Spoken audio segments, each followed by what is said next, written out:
Es un gusto volver a estar con ustedes en esta segunda temporada del programa La Disputa por el Derecho.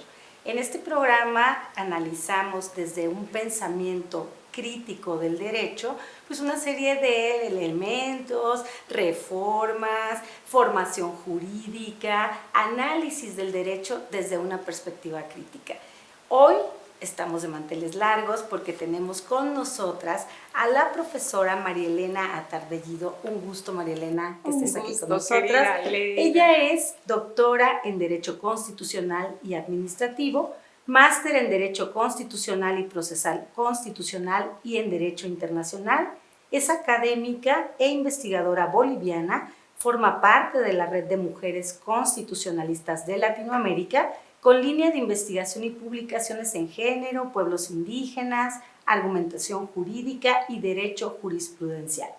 Es investigadora de la Universidad de Tilburg, Holanda, es docente de posgrado en la Universidad Andina Simón Bolívar, sede Bolivia y Ecuador, en la Universidad de Manizales en Colombia, en la Universidad Mayor de San Andrés, entre otras muchas universidades de su país y de América Latina. Tiene un libro extraordinario que se llama La Acción Popular Boliviana y el Modelo Polifónico de Justicia Constitucional, y debido también al libro y a todo lo que ella ha estado planteando, a su permanente y comprometido trabajo en litigio estratégico en casos muy paradigmáticos en Bolivia y en muchas otras partes del mundo, pues por eso y por más la tenemos de invitada en la UNAM, en el Centro de Investigaciones Interdisciplinarias en Ciencias y Humanidades, y por eso queremos conversar con ella de todo lo que piensa, ha publicado y ha llevado a los tribunales de su país. María Elena, un gustazo que estés acá. Yo quisiera empezar preguntándote directamente, la Constitución de Bolivia de 2009, que procede de un proceso constituyente muy importante, popular, de mucho consenso, ¿qué le aportó al constitucionalismo latinoamericano y al constitucionalismo en el mundo?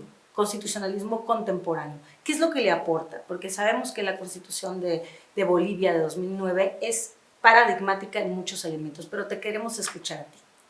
Muchas gracias. En primer lugar, realmente es un honor, es una alegría, celebro estar en la UNAM, en este hermoso país que es México. Gracias por recibirnos desde el Estado Plurinacional de Bolivia. Un abrazo a todas, todos, todes. Y bueno, esta pregunta es muy importante porque la Constitución boliviana de 2009, y no nos olvidemos de la de Ecuador también del 2008, han sido dos constituciones que han sido un hito, una ruptura en la visión del constitucionalismo. Primero, han roto los hilos mismos de las narrativas del constitucionalismo de matriz eurocéntrica, pero incluso en esta visión de los constitucionalismos latinoamericanos, pues han abierto una vena distinta, un camino también, un horizonte emancipatorio con rasgos muy particulares. Yo solamente para ser muy precisa apuntaría algunos puntos especiales.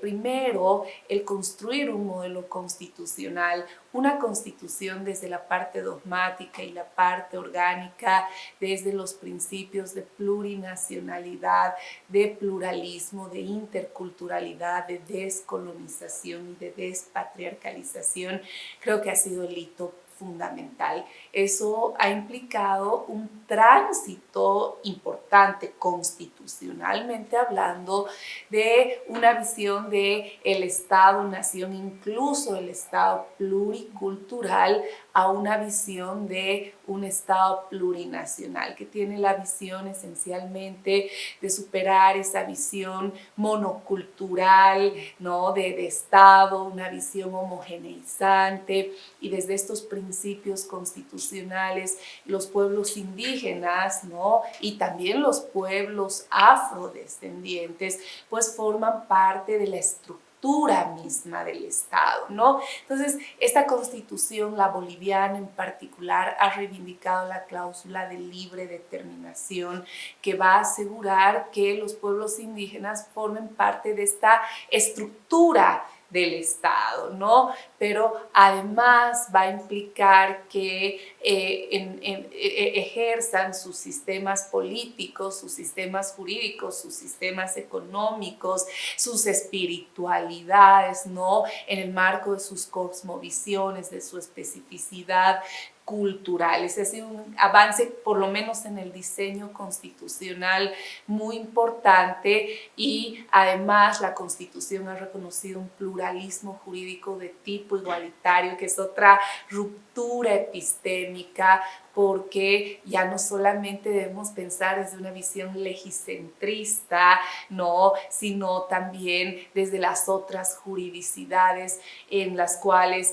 las normas, procedimientos de los pueblos indígenas son también fuente directa de derecho y bajo la interculturalidad se complementan. Entonces, estos principios, además la descolonización que plantea superar relaciones históricas, jerarquizadas de poder por temas étnicos, raciales, ¿no? Implica superar estas relaciones, también nos pone a pensar que pues debemos superar cualquier idea de superioridad cultural, de epistemología hegemónica, en una lógica de complementariedad, de diálogos, de saberes. Entonces, y también el tema de la despatriarcalización, especialmente por las históricas relaciones de asimetría en la que se encuentran las mujeres, y en particular las mujeres indígenas o afro-bolivianas en el caso boliviano. Entonces nos hacen pensar que esta deconstrucción,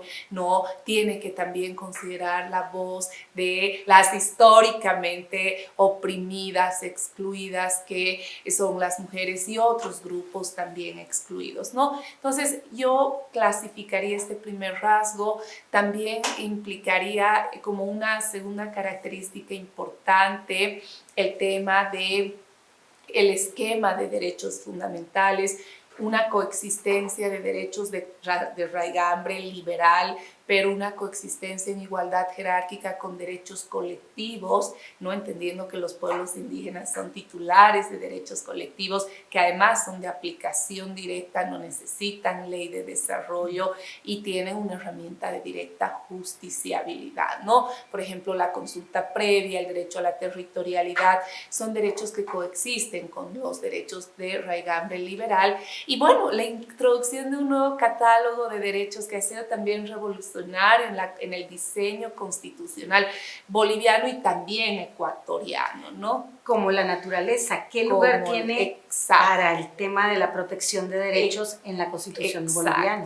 Son derechos transindividuales, no se la mira desde el individuo, rompen la teoría antropocéntrica de los derechos, son titulares, sujetos de derecho, pero además tienen una herramienta, en el caso boliviano, tienen una herramienta de directa justiciabilidad en vía constitucional, ¿no? Entonces, el entender que la madre tierra ya no es objeto de protección, es titular de derecho, incluso implica una ruptura en el modelo económico, ¿no? En la constitución económica de corte liberal, que va a plantear también horizontes emancipatorios en contextos extractivistas como los que vivimos en toda la Via Yala, ¿no? Entonces, sin duda alguna, el diseño y el reconocer estos derechos transindividuales o a los animales como seres sintientes, también titulares de derechos, o temas como el derecho a la paz, la democracia, la salubridad pública, la seguridad pública, el espacio público, es decir, son derechos que van más allá de una visión individual, ¿no?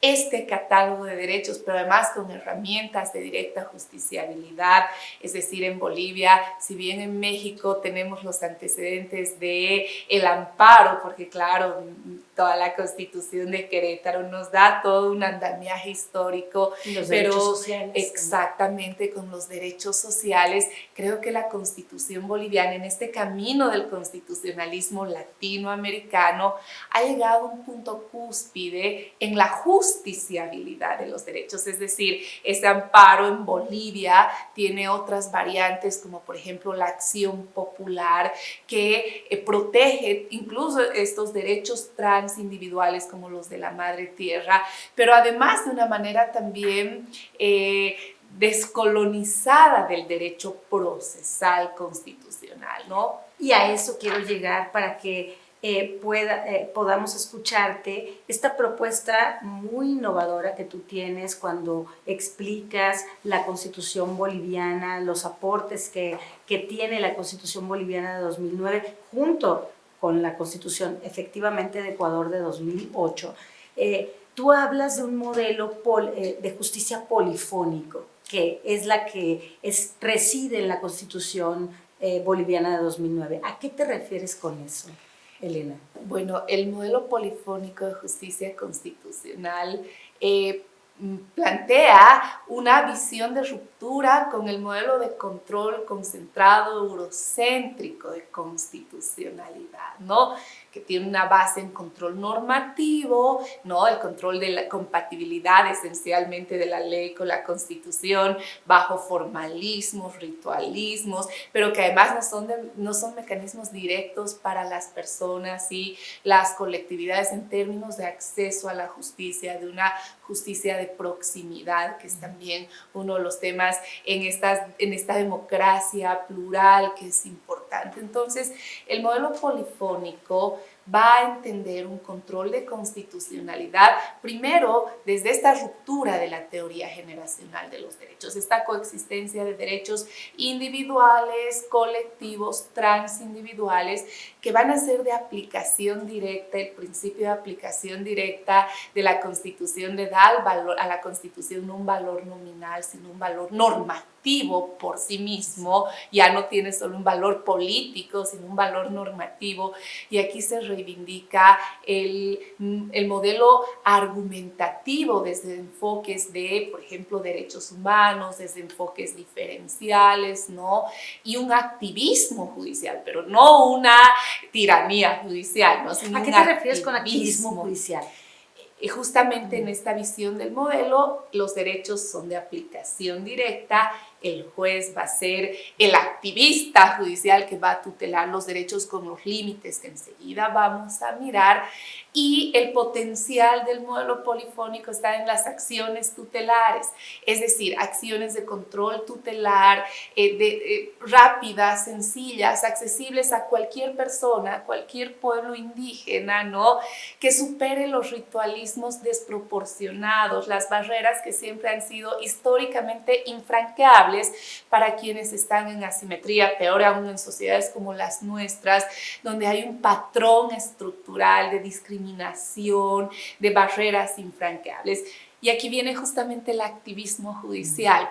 El activismo judicial implica flexibilizar en ciertos casos presupuestos procesales, en ciertos casos y bajo ciertas condiciones, brindar interpretaciones favorables desde una lógica que protejan de mejor manera, por ejemplo, a las mujeres en situación de violencia, a pueblos indígenas. ¿Por qué? Porque parte de una visión de que no todos estamos en igualdad, claro, para el ejercicio de los derechos, en la medida en la cual, y por eso la polifonía, en la medida en la cual un juez, una jueza constitucional pueda identificar estas asimetrías, va a reducir los obstáculos al acceso a la justicia.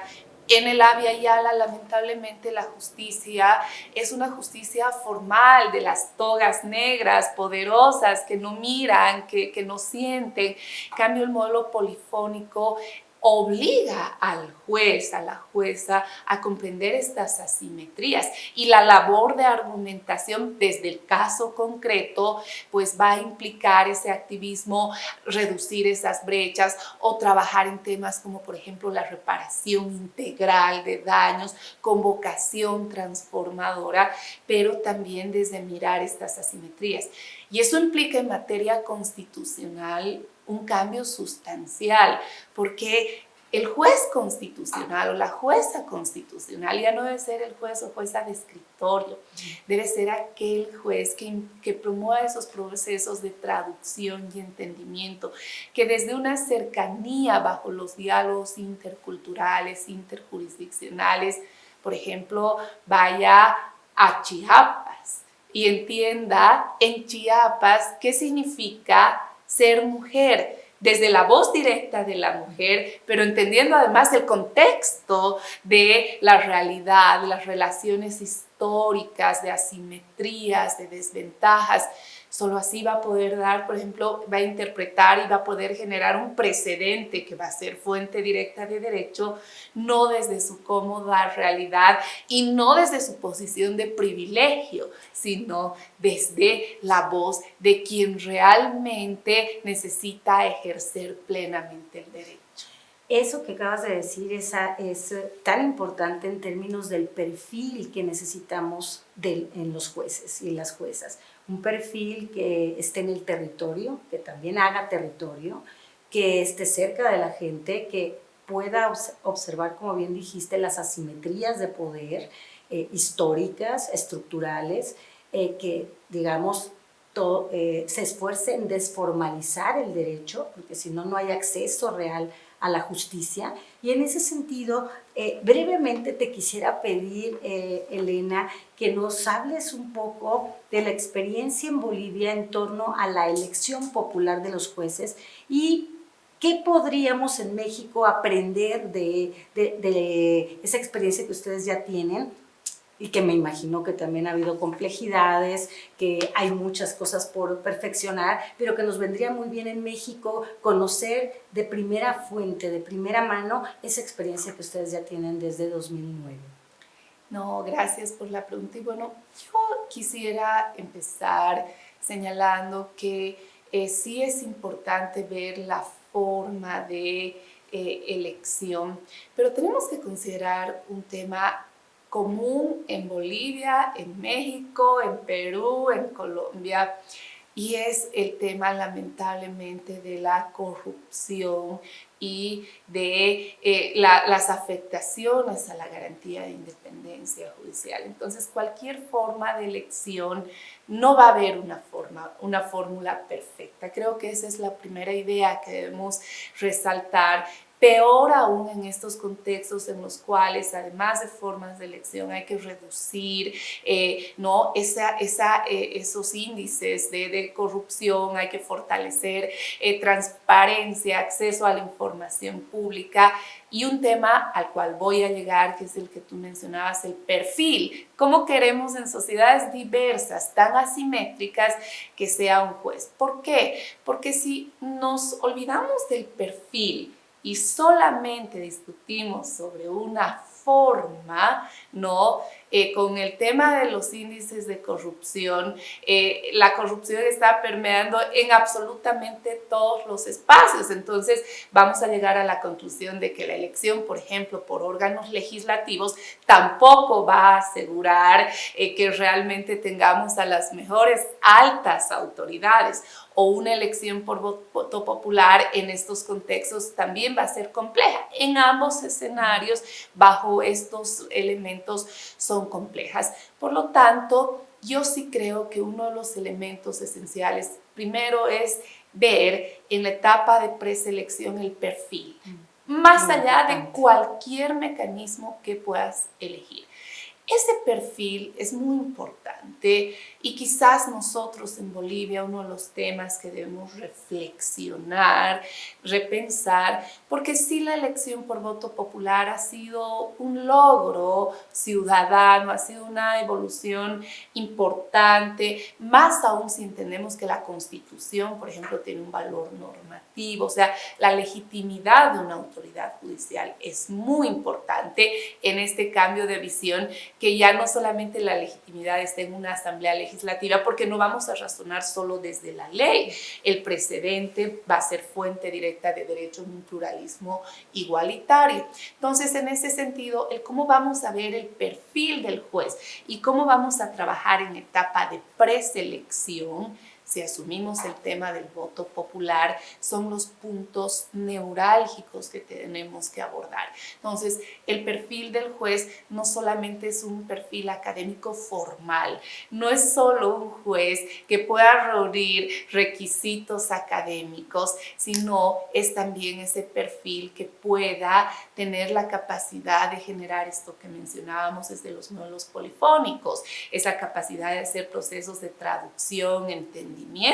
Si tenemos un juez que va a tener estereotipos de género, que va a tener prejuicios, puede ser elegido por un órgano legislativo por voto popular, cuando tenga que decidir un caso, lo va a hacer desde sus estereotipos, desde sus prejuicios, y eso va a cuando tienen también una visión monocultural del derecho. Lo mismo. Entonces, por eso, para la preselección, esta visión de comprender que el grave problema en nuestros países son las asimetrías, son las desventajas, y tener un juez que pueda tener la habilidad técnica de comprender estas asimetrías y poder generar mecanismos desde el activismo judicial para superarlas, creo que es el primer elemento.